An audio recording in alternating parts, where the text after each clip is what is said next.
and we're two of this year's co-chairs for the SECON2014.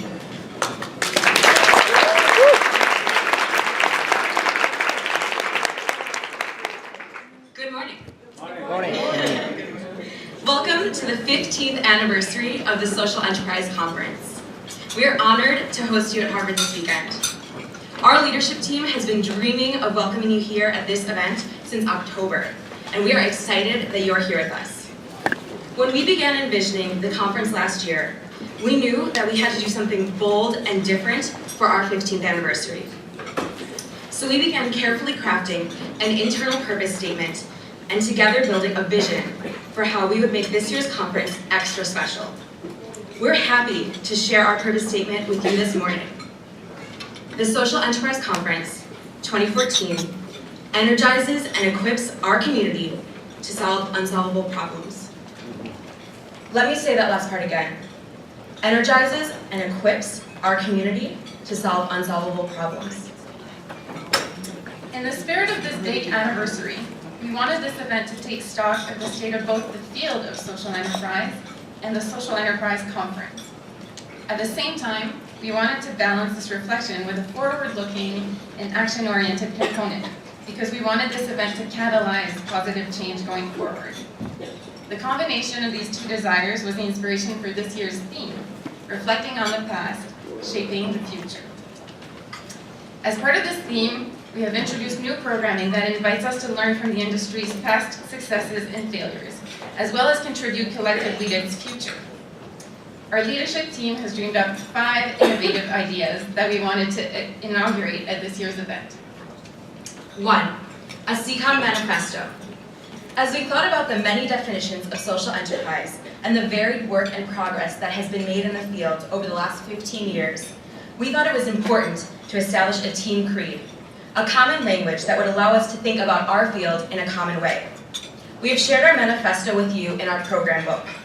We hope that this manifesto starts conversations, and we look forward to discussing its tenets with you this weekend. 2. A gala event. The 15th anniversary is cause for celebration.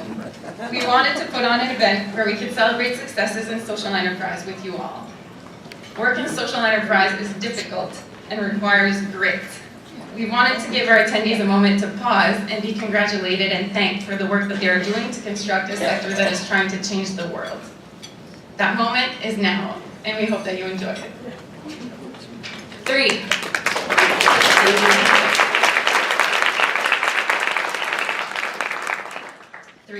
An interactive exhibit. Consistent with our theme of reflecting on the past, we wanted to highlight the many ways that our attendees and their networks have shaped the field of social enterprise. We thank you for submitting photos to the Faces of Social Enterprise exhibit. You will see this exhibit on many screens around the conference, as well as posters that will be set up throughout. Please take a look at the many ways that this community has created impact. Also, please continue submitting photos throughout the weekend using the hashtag SECON2014. 4. Fresh space. Harvard University opened the Harvard Innovation Lab in 2011. As you will see this weekend, the space is designed to promote group collaboration and innovation. Given its recent inauguration, Harvard has not yet allowed student conferences to use this space, but we were determined.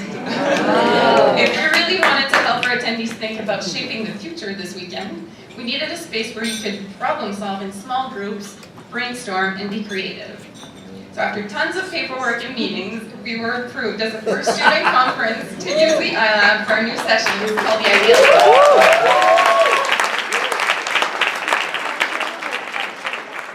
The Idea Labs are a new hallmark of the conference and will allow you to work with social entrepreneurs on challenges that they are facing, with guidance from the Value Web. 5. Action Labs.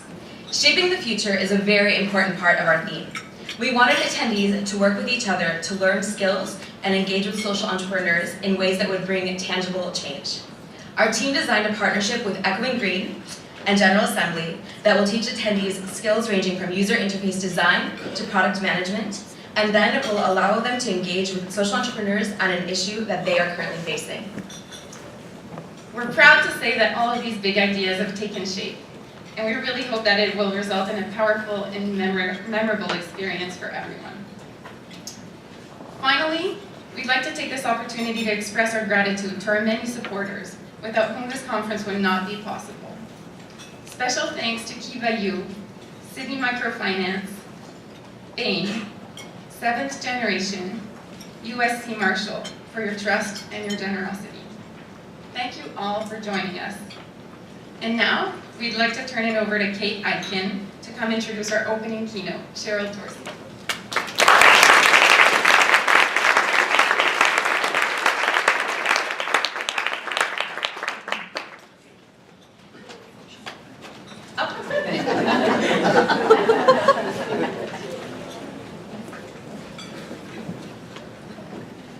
Good morning.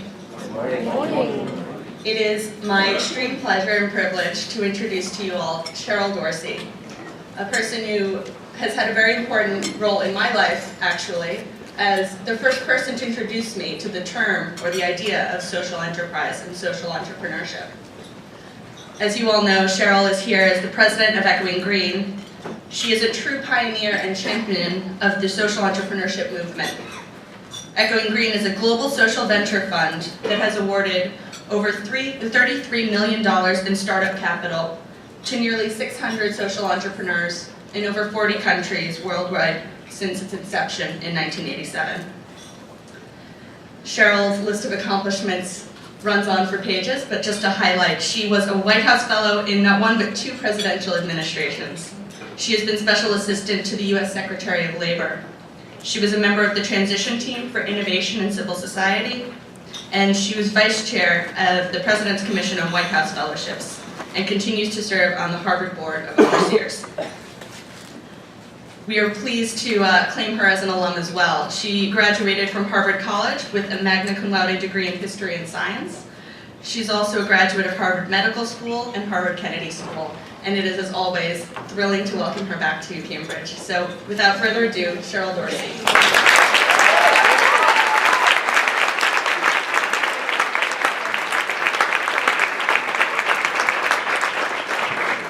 Good morning. Good morning. Okay, this is good morning. Good morning. I just finished my first cup of coffee, so I'm super awake now. I am beyond thrilled to be here with you all this morning. I want to start off by thanking Kate for that lovely introduction. Whenever Kate asks me to do something, I hop to it and do it. So thank you, Kate. Kate has been involved with Echoinggreen over the past couple of years through our Social Investment Council, which is a young professional network across the world that gets young leaders like Kate and like you all involved in Echoinggreen's work, specifically in the social enterprise space generally. So please find Kate and Nikki, who will be here tomorrow, I think, for Taylor's Action Lab to learn more about the Social Investment Council. It's part of the growing movement that is social entrepreneurship. In addition, I want to thank Lauren and Enrita for inviting me and for the entire team for putting this incredible event together. So if you'll indulge me for a couple of minutes, I came into Cambridge the other night, and last night I was settling in at my friend's home, and I was about to watch the last 3 episodes of Scandal that I had missed. So I had my iPad open, I was ready, and I was like, okay, let me just check the agenda for this conference, and out the window went the Scandal episodes. I'll watch those tonight or tomorrow. But in looking through the agenda for this conference, it really, really is extraordinary. And in a couple of minutes, I will share for what it's worth, if it's worth anything, maybe a couple of tips for how you all get the most out of this extraordinary gathering. But it really is amazing to see how the Echoinggreen community has really joined with the students at the Kennedy School and the Business School to be part of this extraordinary event. Tomorrow, you guys are going to hear from Echoinggreen fellow Buddy Shaw, who's the co-founder of ID Insight. It's a terrific social enterprise that helps governments and NGOs design and rigorously test interventions to ensure that money goes towards programs that work rather than that don't work. And more importantly, really takes rigorous impact measurement and makes it fit the needs and the budgets of key decision makers. Tomorrow you'll also hear from Dr. Raj Punjabi, who's the co-founder of Last Mile Health, an amazing program working in rural Liberia to bring healthcare and jobs to the most remote regions of that country. I think either this afternoon or maybe tomorrow, a longtime friend of Echoinggreen, Matt Forte, who's the founding board chair of the 1 Acre Fund and who now serves as the managing director of the U.S. operations of 1 Acre Fund, will be joining you to talk about some of his work in the context of how do you scale social enterprises. Looking at the agenda last night, my colleagues have been hard at work because it looks like 4 of the Action Lab participants that you all will be interacting with are Echoinggreen Fellows. So not only Taylor Downs here, who you will hear from in just a bit when he gets an award, but also Deborah Gittler, who is the founder of Contextos, a terrific literacy program operating in El Salvador. You'll hear from Maria Verkin, a terrific Boston-based social entrepreneur who has founded a company called Found in Translation that trains low-income women to be professional medical interpreters. This gives them the opportunity to overcome poverty by capitalizing on their language skills and really unleashing bilingual talent into our workforce. You're going to hear from Scott Warren, a terrific young leader who founded Generation Citizen, a wonderful program that works with high school students to make them activists in their own communities. As I mentioned, a terrific venture capitalist from the Boston area, Nikki Shri Kumar, who, like Kate, is a wonderful member of our Social Investment Council, will be helping to facilitate Taylor's Action Lab session. And then last but not least, again, I didn't even know this until the other day, that my colleague, Erica Locke, who's the Associate Director of Echoinggreen's Fellowship Programs, will be a judge at the Pitch for Change session. So I'm really looking forward to hearing how that goes. And to all of you finalists for the Pitch for Change competition, good luck. And it's great practice for you to do your pitches. All right.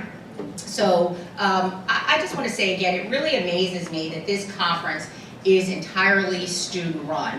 Bravo to all of you students at the Kennedy School and at the Business School who've invested so much time in making this happen. And as I mentioned, I have really spent a lot of time reading through the agenda, reading through the bios of the extraordinary speakers and the social entrepreneurs, and those who care deeply about social enterprise who will be with us for the next couple of days.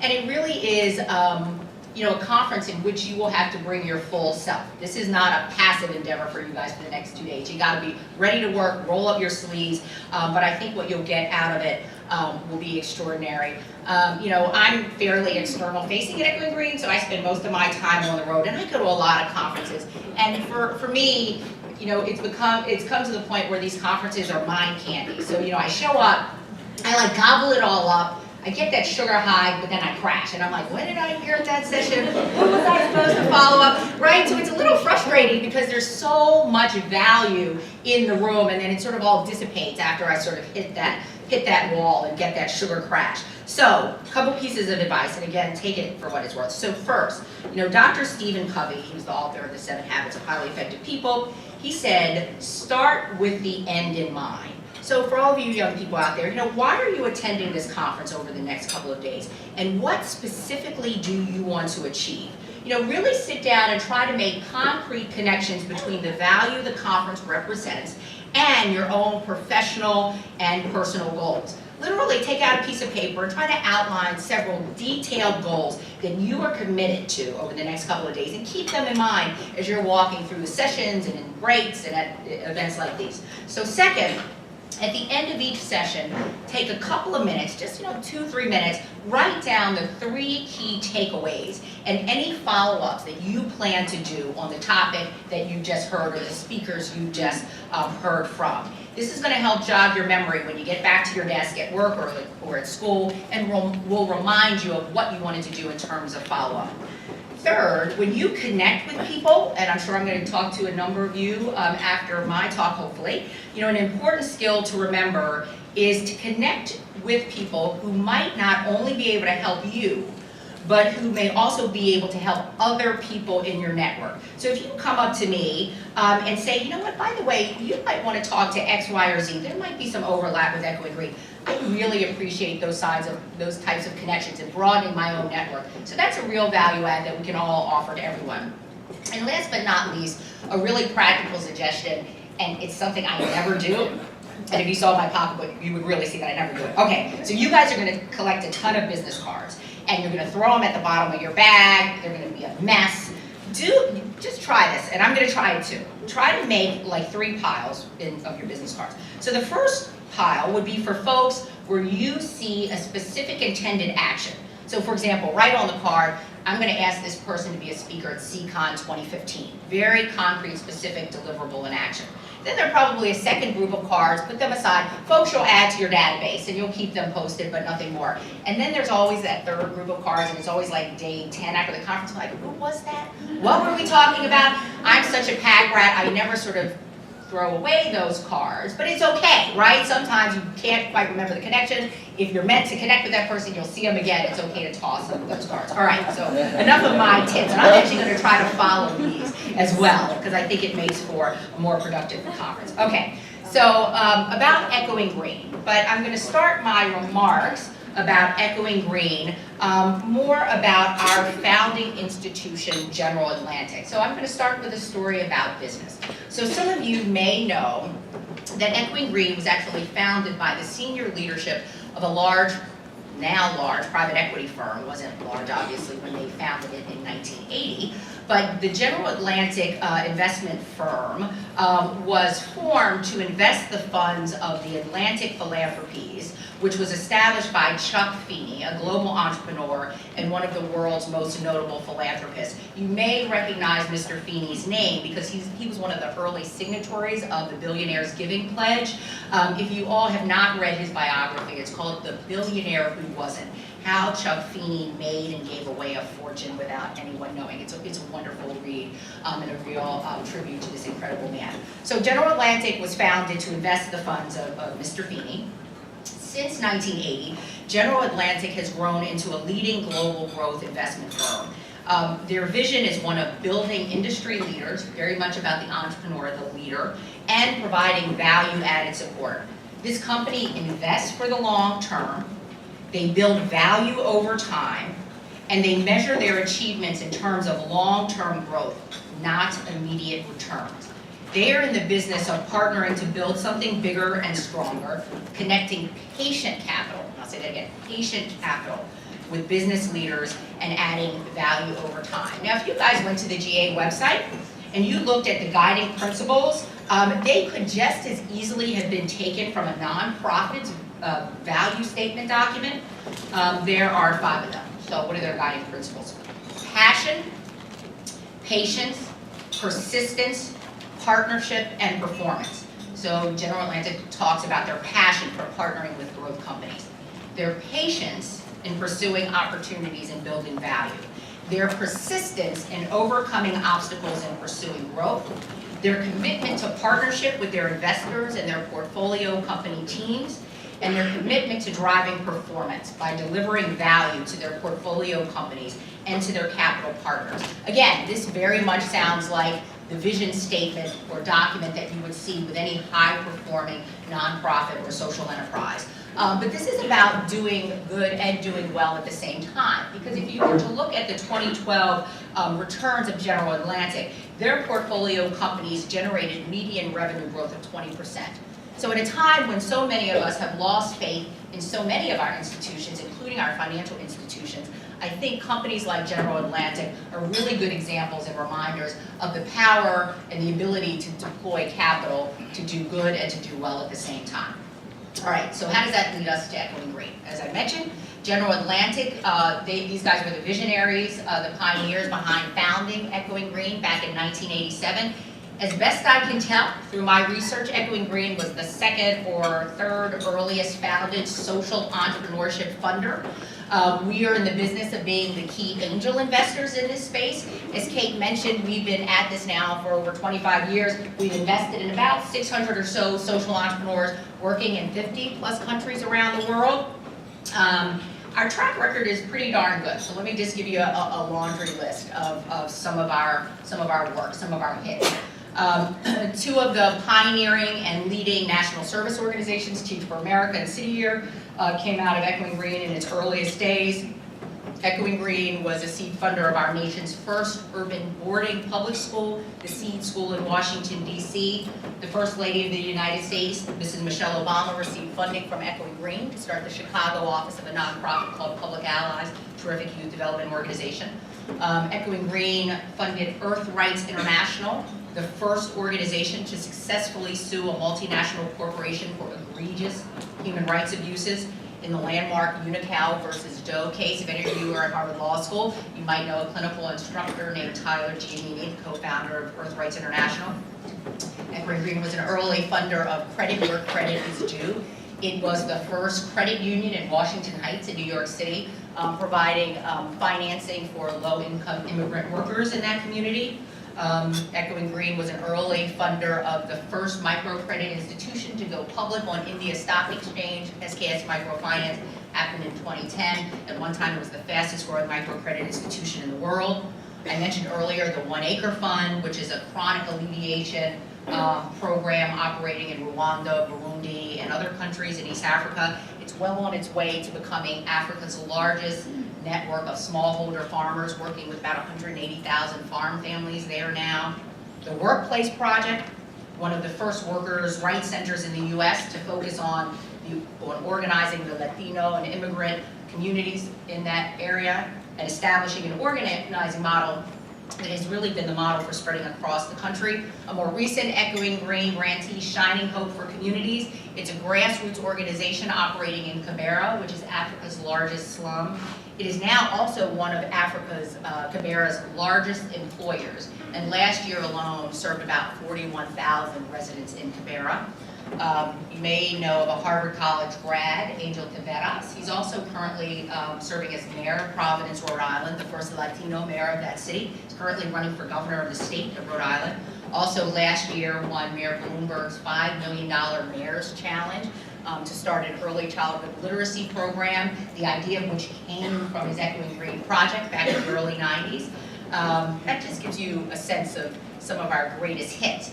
But also, now that we've been at this for 25 years, looking back, and that's part of the conference agenda, right? Reflecting on our past as well as figuring out what's happening in the future. Echoinggreen, even though we are program area agnostic, geographically agnostic, meaning we'll fund anywhere in the world, anything in the world, as long as there is an incredible young leader at the helm with an explicitly social change mission at its core.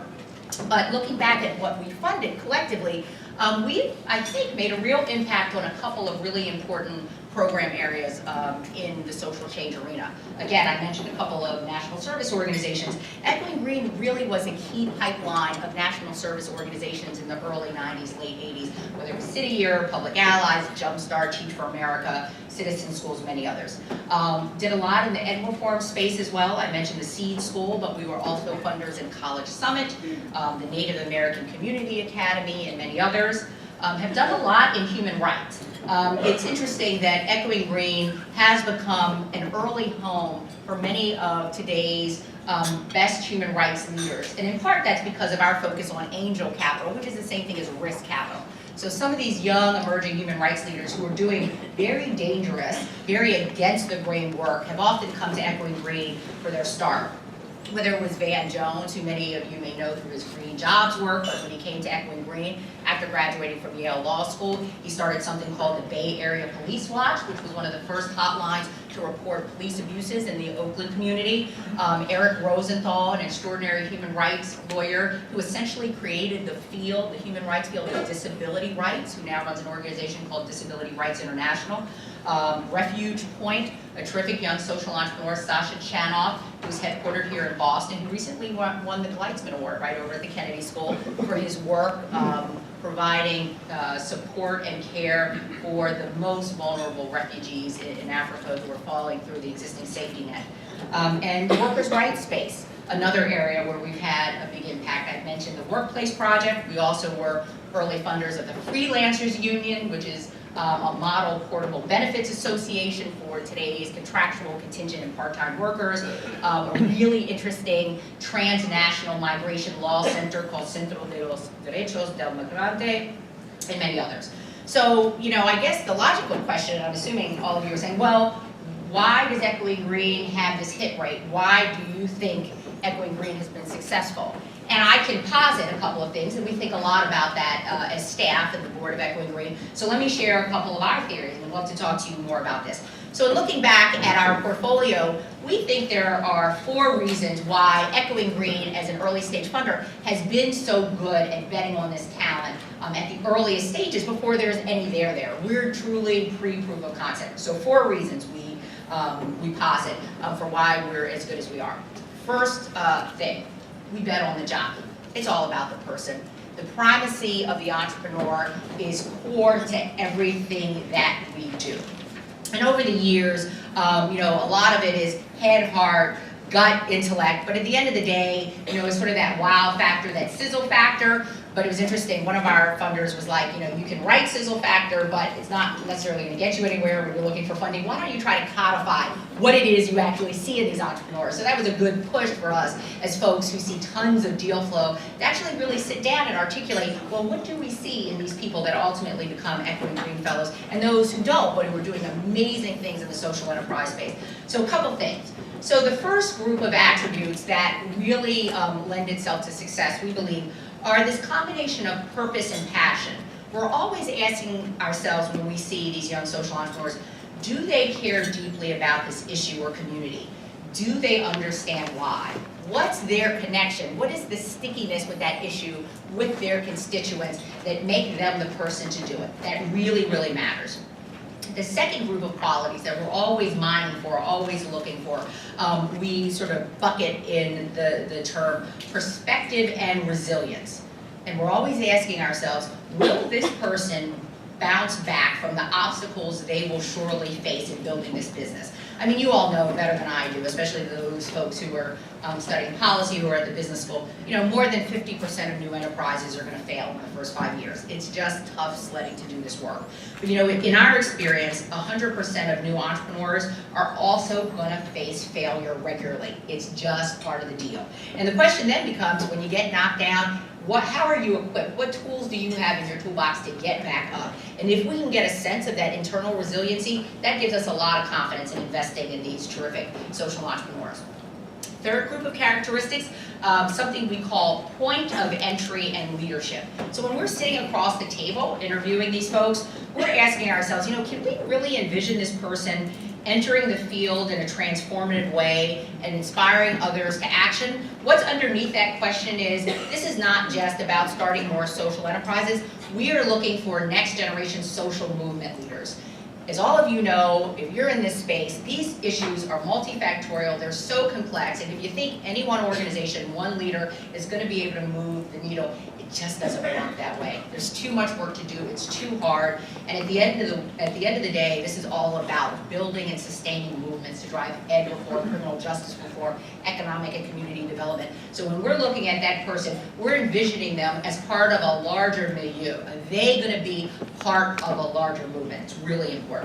Last but not least, we're always looking for a set of qualities we deem power source and resource magnetism. Do we think that this person can attract money? Can they attract people and other resources to their cause? I used the term earlier of sticky. The social entrepreneurs that we invest in, some of the best social entrepreneurs around the world today, are sticky leaders. And my sort of shorthand test when I go to an event like this, when I go to a reception, I'm looking for that corner where there's a huddle of people around someone who's talking about their work. That's stickiness. And it's different than charisma, because, again, I'm not going to name names, but there are people in the Echoinggreen community who are not typically charismatic. I don't know if they like me saying it, but they're not like, oh my gosh, they light up a room, it's amazing. But boy, the quiet intensity, the stickiness, where you are drawn to them, you're hanging on their every word. They are allowing you to get underneath the issue they care most about, and they will not let you go. It is an incredible thing to behold, and they enlist you in their cause. They're amazing evangelists. All right, so that's the first thing. We always bet on the jockey. The second thing is that we have figured out that incentives really matter for innovation. You really have to incent the right risk taking. So, basically our job is to give risk capital, as I've said, but then the second part of our job, the follow-on part, is how do we then create an ecosystem that continually spurs innovation? And we try to do that in a couple of ways. Just like our General Atlantic supporters, we establish a long time horizon. Taylor may be an Echoinggreen Fellow getting the grant for 2 years, but he's a community member for life. We are with you from the time we fund you through the next 5, 10, 15 years, whether you remain with your organization or go on to do other things. We are in it with you for the long haul. So we know the early stage failures will come. We'll help pick you back up. We'll help you sort of iterate and pressure test your business model, we're not going anywhere. Really, really important. Another thing that we've worked hard to do as staff of Echoinggreen is to reward effort rather than necessarily rewarding results. Again, I was a pediatrician, so spent a lot of my early years sort of doing science stuff. And when you sort of see research labs that sort of you publish or perish, get those results out there, it's interesting when you're always sort of under the pressure of that grant to sort of get the next result out into the world. In part, that might lead you to a slightly better cholesterol-lowering drug, but it's not going to fundamentally change the way we lower HDL levels in your bloodstream, right? So you got to be okay giving these entrepreneurs the space to take one step forward, 3 steps back, 4 steps forward, and effort has got to be applauded, as opposed to just any result, early stage, mid stage, and beyond. So again, reward efforts and not necessarily results. And related to that, and I saw you're going to have a session on this either later today or tomorrow, is you got to tolerate failure. You got to name it. You have to be comfortable talking about it. And I think, if there's some marketing folks in the room, I think we need some rebranding work done about failure. And it's especially important for your generation. You guys are here. You're the best and the brightest. You're so smart. You're so capable. And you're so typically type A. And you've overachieved your entire life. So you get freaked out by failure, right? You don't want to I didn't get an A, I got a B. Like, the B is really good. It's okay, right? So you're so used to overachieving that failure really devastates you, right? And it's the point where it has become a form of shame to fail and then to talk about failure. That's not okay. And the best entrepreneurs fail. They fail over and over again. They fail smartly, but most importantly, they learn from it and they build from the ashes. So we got to figure out a way to get more comfortable talking about failure and mining the best lessons from that. Something I talked about earlier, another thing that we think works well for the way we do our work is the way we have embraced agnosticism. Echoinggreen is not a green tech investor exclusively. We're not an ed reform investor exclusively. We are deliberately and fiercely devoted to the agnostic way we do our work because we think that does a couple of things. Number one, we think it shifts the power dynamic that makes us less than the funder from on high, sort of speaking down to the grantee coming to us for money. Because in most cases, the entrepreneur knows way more than we do. So it shifts the power dynamic and equalizes it, I think, in a really important way. And I think also because we have never approached policy or subject matter work from a particular point of view, we have never gotten stuck with feet of clay in all of the normative constraints that can sometimes make the status quo a really dangerous thing, right? The way we do business is the way we keep doing business, even if it doesn't work, right? But Echoinggreen sort of comes to it saying, if this entrepreneur can make the best case on why we should take a risk and invest in this, we are in. And I think that's an extraordinarily important perspective in sort of busting the power of the status quo to keep us stuck in our current dysfunctional ways of doing things. And then last but not least, imagine a conference like this where some of you care about the environment, some of you care about arts and culture, some of you care about microfinance. You are all in this room together bringing very different perspectives to the common cause of social change. Boy, what you all can learn from one another. And what we find is that the learning that takes place across sector, across boundaries of geography is powerful. There's nothing like it. And then last but not least, our way of investing is all about bubbling up the best talent. For those of you who know Echoinggreen, we do our work through an annual global social business plan competition. We got about 3,000 submissions in January. We are in the process of winnowing those down. We've got about 441 semifinalists. We're going to knock that down to the top 100, and then we'll invite about 60 or so of those finalists to New York in a couple of months, interview them, and then we'll select about 40 or 42 for funding. And there are a lot of folks who do rolling admissions, like you guys went through when you applied to business school or whatever. We like this idea of sort of throwing it all in there together. And even though it seems weird where you're evaluating a human rights idea against a microfinance scheme or an SME technical support scheme, there's something about looking at it all together and then lining up entrepreneur to entrepreneur, business plan to business plan that really does, I think, help surface some of the best thinking and some of the best new leadership coming across the transom. So that's the way we do our work. Okay, Kate's taking a picture. All right, how am I doing on time? I always talk too long. Do I have a few? We're all riveted. Oh, that's it. So, okay, all right. So my job is, and look, I can talk ad nauseum about Echoinggreen. It's such a privilege to work with these extraordinary social entrepreneurs. There's never a dull moment. It's fascinating.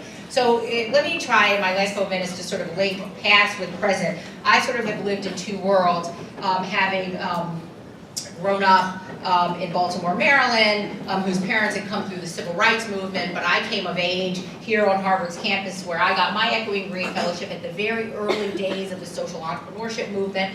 And there are two very interesting movements of which I think the social entrepreneurship movement needs to learn a ton more from the civil rights movement, right? And first, let me say, and you can tell me if you guys agree with my hypothesis or disagree. So I actually do think social entrepreneurship is a global social movement. I mean, my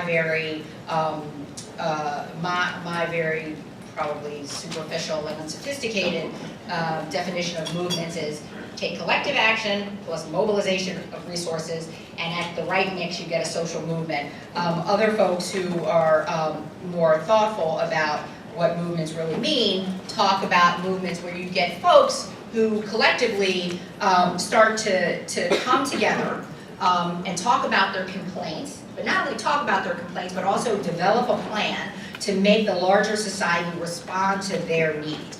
And I really do think that's what's happening, driven by all of you millennials in the room. And when you sort of read some of the research out there on what it takes to build successful social movements, I actually think it's an interesting checklist. The work that many of you are doing are helping to check those boxes. So where are we in terms of the social entrepreneurship movement, which is really only about 25 years old now, but I would say in the last 5 to 7 years has really gained particular momentum. So some of the things that everyone is doing really well.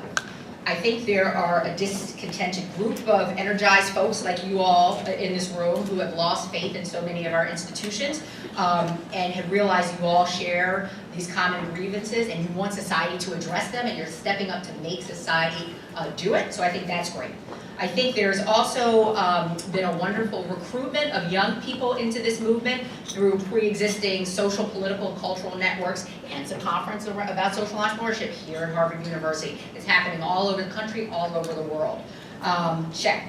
I think we also have a core group of trusted strategic leaders and local activists who are starting to effectively mobilize and organize and educate and communicate with an energized base. So for those of you here in Boston, you will know of New Profit, the work that New Profit is doing to help scale social enterprises, really important movement building organization. Or Andrew Walk's group Cause, and is helping to do some of the kind of policy work and organizing work that's really critical to this movement. So I think we're doing pretty good there.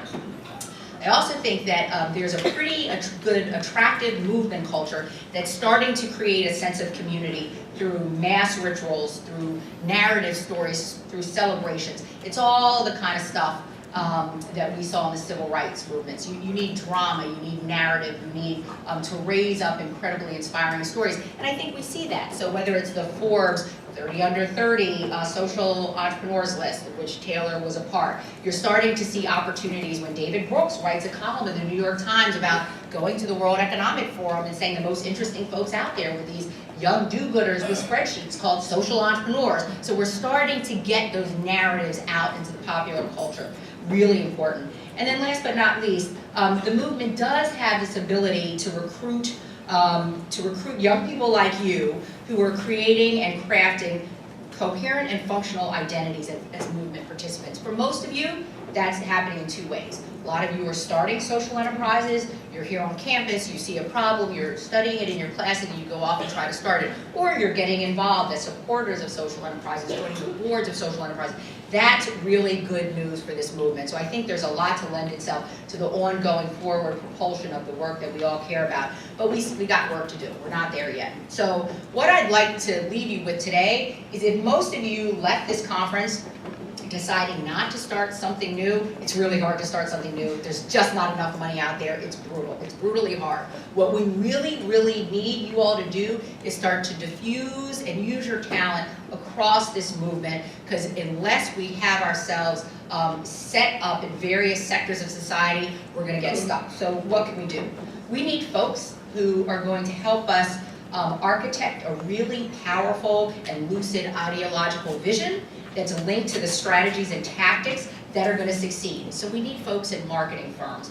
We're going to need some of you to go out and get involved in politics and talk about why social impact and social change is a useful and impactful strategy for change. We're going to have folks who go into the capital markets and help us more efficiently mobilize resources.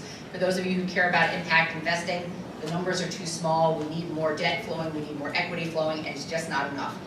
We're going to need more institutions like universities who are going to do research, bring together scholars. We're going to need more training centers. And last but not least, we're going to need just sheer narrative power to make this work. And I see Kate maybe I'll stop here. But again, I would love to engage in a conversation. Push me on a couple of things, but again, I think you all are sitting in the center of a very, very powerful youth-led movement.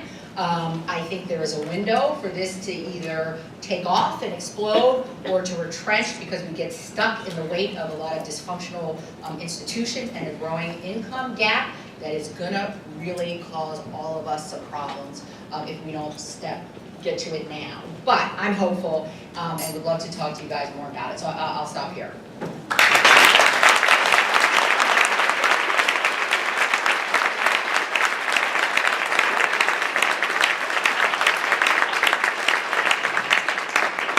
I don't know about you guys, but I feel like I have the mind candy sugar high that Cheryl talked about. I think she might have thought I was the timekeeper, but I was just sitting there transfixed. I could listen to her all day. With that, I want to invite you guys to, we have microphones on either side, and Cheryl's going to take a couple of questions. So please step up and start taking questions. Thank you for your leadership in the social entrepreneurship, social enterprise movement, and it's certainly vital and important. I was once a graduate of the Kennedy School some 30 years ago. There, at that time, was a deeper divide between the business school and the Kennedy School. But I'd like your perspective on another movement that assists the social enterprise movement, is the devolution of government services, once the auspices of the Kennedy School, and entrenched bureaucracies that may have been focused on problems that they thought these aren't for private sector solutions. And then the business school that focused so much in the past on the profit motive and the valuation of companies to begin to look at social valuation and longer term interests. So is there a parallel movement in addition to all these young aspiring social entrepreneurs to say, look, even if you don't consider yourself a social entrepreneur, if you're in government or if you're in business, consider re-looking and re-solving some of these entrenched problems that no longer should be the fiefdoms of particular bureaucracies or laws that have been passed generations before. That's you said it far better than I could have. You know, sort of the working definition of social entrepreneurship is essentially the blurring of boundaries between the sectors, right? Between business, between civil society, and between the state. And when it works, it brings the assets of each to bear in a way that creates value.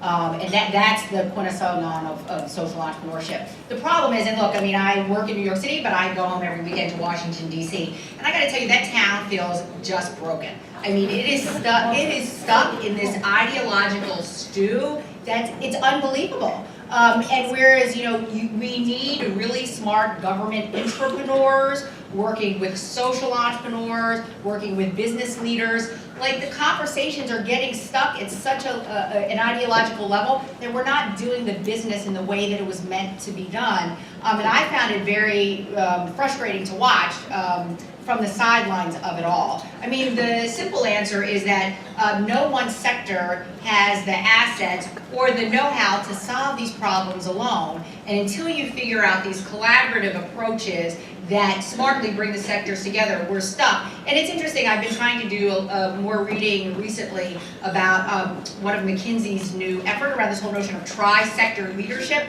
this tri-sector athlete, and I hope you young leaders in the room take heed, where you look at how is a 21st century leader going to need to be successful. It's going to be crossing those boundaries. So the examples of like the Sheryl Sandbergs of the world, who is chief of staff for Larry Summers, but then goes off to be COO of Facebook, who it appears to me at some point will sort of dip her toe into politics in some way, shape, or form, that you're going to have to be able to diffuse pretty seamlessly, and you're going to need to understand all of the tools at the disposal of the different sectors to solve these very complex problems. But, you know, to me, the challenge is how do you separate the ideology to the functioning, the doing of government work? And maybe I'm just a little jaded from living in DC too long. It used to be a mess to me. So I'm hopeful, though. And more of you young people, you need to go and get into these executive branch agencies and do this work, because the tools at your disposal, if deployed well, are powerful.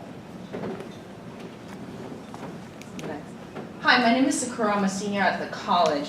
And I'm taking a lot of classes on organizational failure. I'm taking institutional corruption with Lawrence Lessig. One of the things that I took away from Mal Salter's guest lecture is that there's a problem with democratic capitalism, because, just an example, a lot of my classmates, my friends at the college, feel like they all think in this bounded rationality. We all would. It's just so important for a lot of us to make sure that we have the financial security after college before we tackle larger social issues. And so I was wondering, as someone who has literally basically failed before and now realized, you know, why not just do it now altogether? How do I kind of inspire my friends, my classmates, my peers to think outside of the Harvard bubble, the work bubble, the academic constraints, the bureaucratic constraints, the social, all the constraints? Because I'm trying to think, you know, as you said, you know, it's not about this, like, it's not about there's only one pathway to what you want to do in life. But it's, why not go, like, jump around, like, we have everything else. Like, how do we all inspire the people who are not here in this room, especially, you know, people at the college, because we all feel, I don't know. It's just I talk to people. Look, I totally get you. So part of it is, you know, I'm 30 years older than you guys. So you guys are not saddled with mortgages, like putting kids through college, like all the stuff that we have to deal with as we get older. Like, you can sleep on your friend's couch and eat ramen noodles for the next couple of years. So damn it, step up, do it now, do it now. That's what I did. I ate a lot of ramen noodles. You can't leave it to us, because we've not only messed stuff up, but now we're like worried about our bills and stuff. So you can do it. Do it now.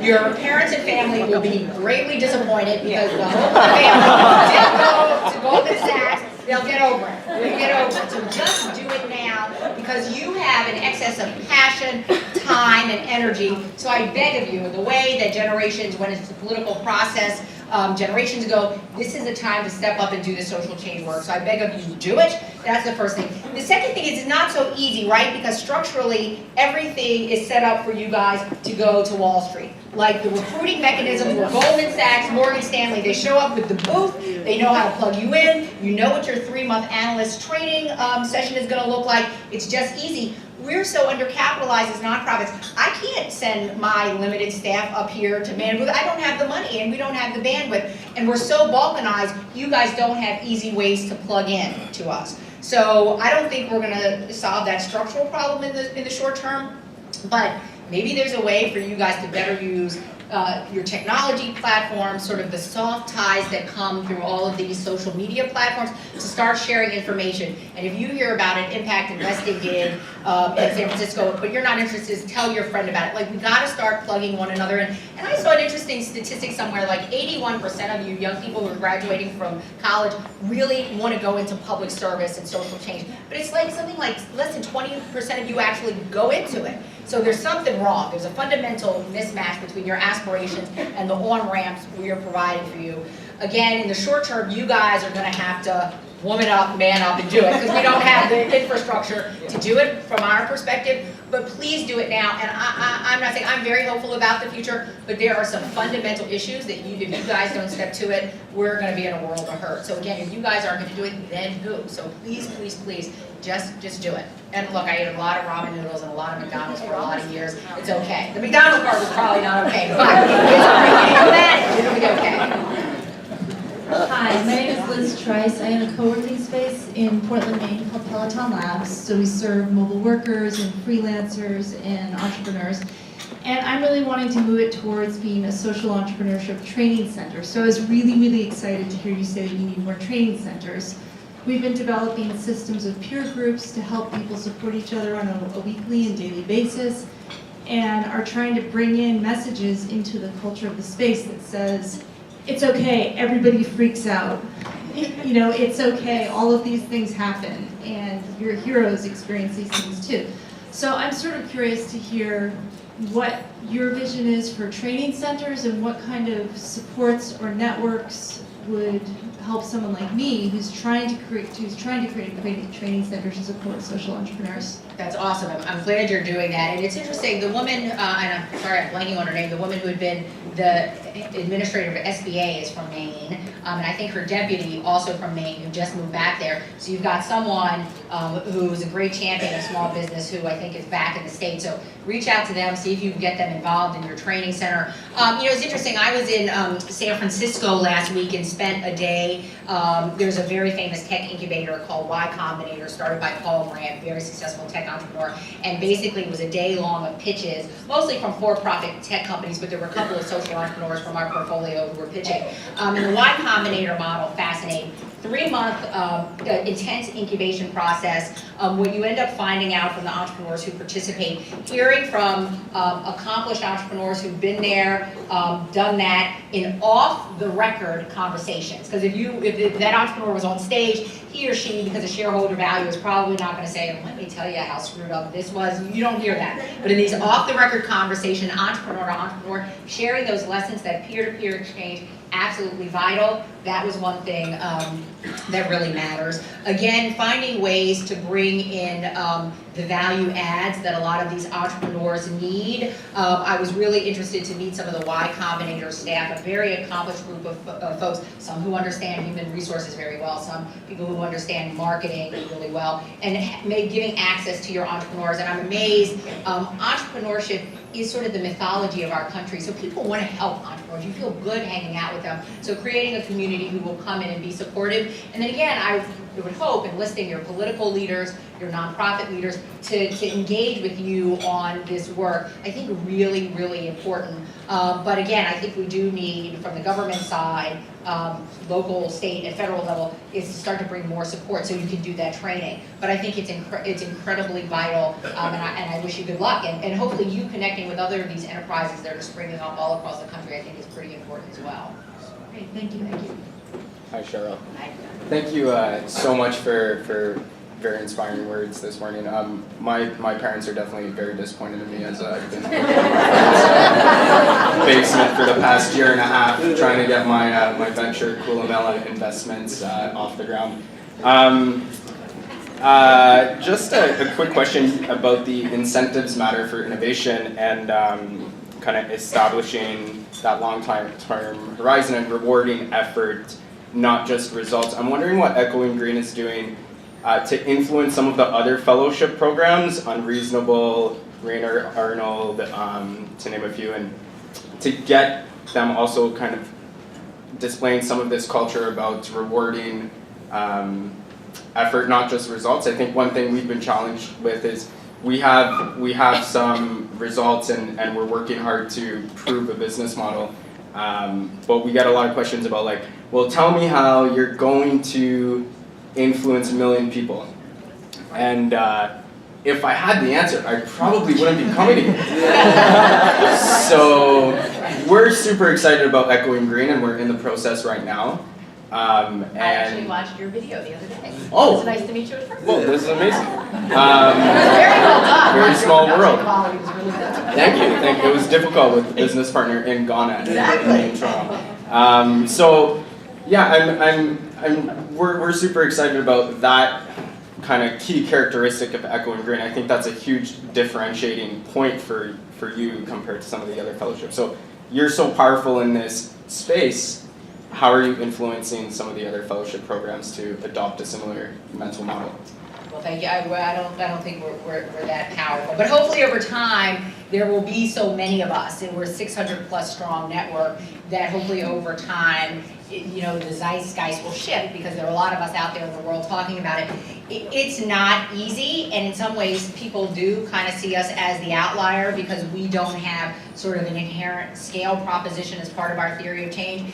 We love the Draper Richards folks. They're our close colleagues. We share a lot of deal flow. But at the end of the day, we're investing in you all, and we think someone who is doing rites of passage work in Harlem, working with young boys and girls of color who's staying in Harlem but going deep over 20 years, we think that's just as impactful an investment as someone who wants to reach 1 million constituents. So we're outliers in that regard, right? So I think what ends up happening is it's like speed dating. You gotta find the match. And you're gonna probably talk to 90 people who are thinking, well, you can't get to 1 million people, I'm just not interested. That's not your tribe. Those are not your folks.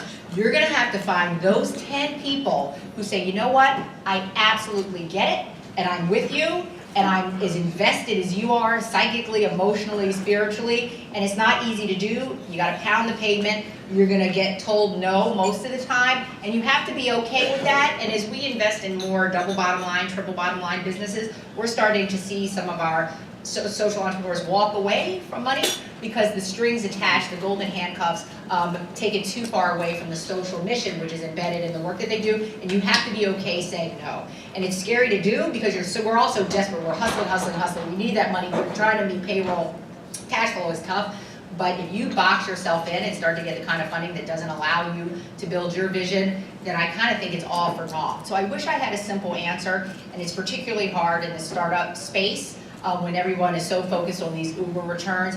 And it might just be you got to keep talking to more folks until you get to other people like Echoinggreen who get it and who are with you. So I'm sorry I don't have a great answer, but just keep trying. Just keep trying. Right? Thank you. Good luck. Hi Cheryl, I'm Kimberly, I'm at the business school. I'm going to be eating a lot of ramen as I'm also a social entrepreneur. Throw some fruit in there and every once in a while we'll get a salad just so you know what to So I'm importing saffron from Afghanistan, and so I was wondering about your views on developing countries, and one of the things I'm running into is figuring out which organizations to trust and which ones I should go for. I mean, it's not all the same, and I was wondering about Echoinggreen because you have a big imprint, a big footprint, and you're looking at many different organizations and companies. And so what are some specific things that you look for? What do you focus on? What signals to you that this is a good organization, that's something that's worth investing in your time and your energy in? And maybe any advice I would take as well. Yeah, so you're working in a tough part of the world, but incredibly important work. It's interesting, for many years, Echoinggreen relied exclusively on philanthropic capital. This is the first year that we launched a big partnership with USAID. And it was not, we did it with some trepidation, because you're like, oh, government funding, we're seed funders, why are we doing this? But it was enough.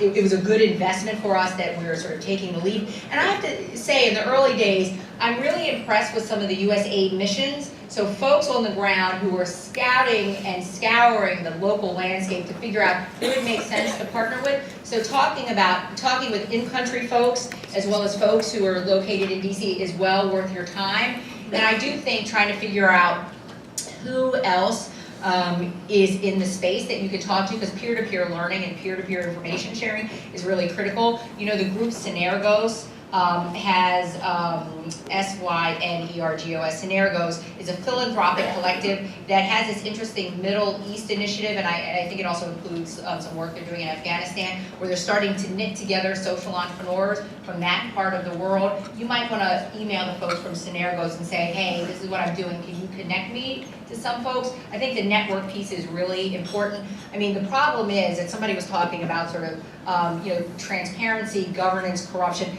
It is really hard, and recently, were you at the conference we did in Africa in Johannesburg a couple weeks back?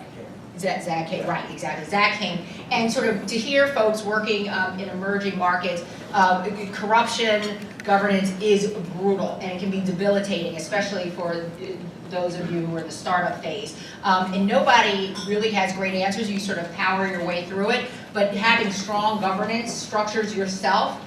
What will you do, what won't you do, who get a good pro bono attorney who understands the laws on the books in those countries. I mean, that's a way to start, but I'm sorry, all this stuff is really, really hard. But maybe initially just start with the USAID mission to see if there's some folks you can talk to there and develop some relationship with. Absolutely, thank you so Good much. luck.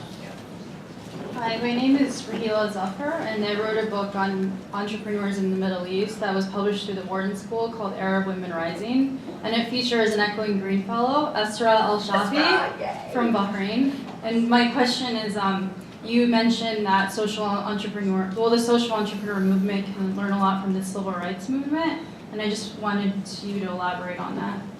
Yeah, so it was really interesting, and I love Esra. Yeah, I love her too.